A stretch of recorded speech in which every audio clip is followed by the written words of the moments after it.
কিছুক্ষণ আগে, ঘন্টা দুই আড়াইক আগে, বাংলাদেশে ঢাকায় একটি অত্যন্ত দুঃখজনক এবং জঘন্য একটি ঘটনা ঘটেছে।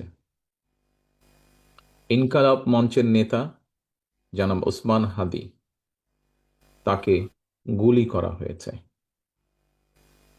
তার উপরে গুলিবর্ষণ করা হয়েছে।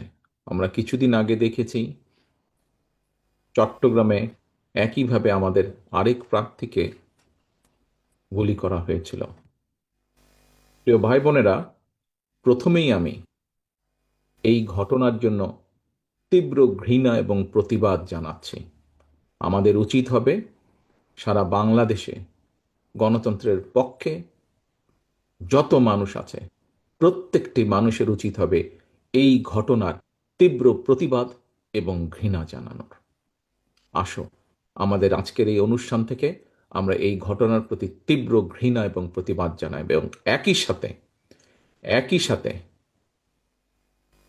বিএনপি এবং ছাত্র দলের দায়িত্বশীল একজন কর্মী হিসাবে আমাদের দায়িত্ব হবে প্রশাসনকে, যারা এই ঘটনার সুষ্ঠু তদন্ত করবে, তাদেরকে আমাদের অবস্থান থেকে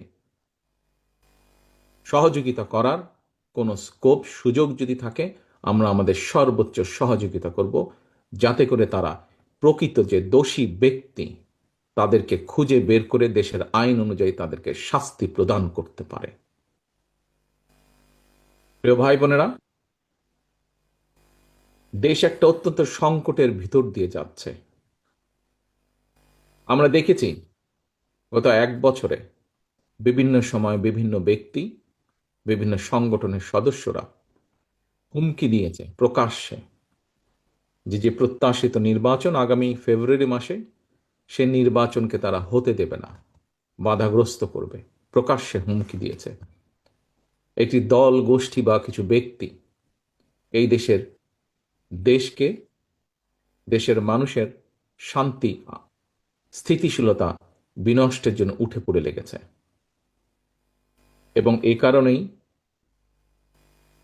বাংলাদেশ জাতীয়তাবাদী দল এবং একই সাথে যারা বাংলাদেশের অস্তিত্বে, স্বাধীনতা, সার্বভৌমত্বে বিশ্বাস করেন, দল ছোট বড় বিষয় না, যারা বাংলাদেশি জাতীয়তাবাদের অস্তিত্বে, বাংলাদেশের অস্তিত্বে বিশ্বাস করে, সবার আগে বাংলাদেশ, এই নীতিতে যারা বিশ্বাস করে, আমাদের প্রত্যেকটি দল, প্রত্যেকটি নেতা, প্রত্যেকটি কর্মী, প্রত্যেকটি মানুষকে আজ অতীতের যে কোনো সময় থেকে সবচাইতে বেশি ঐক্যবদ্ধ হতে হবে।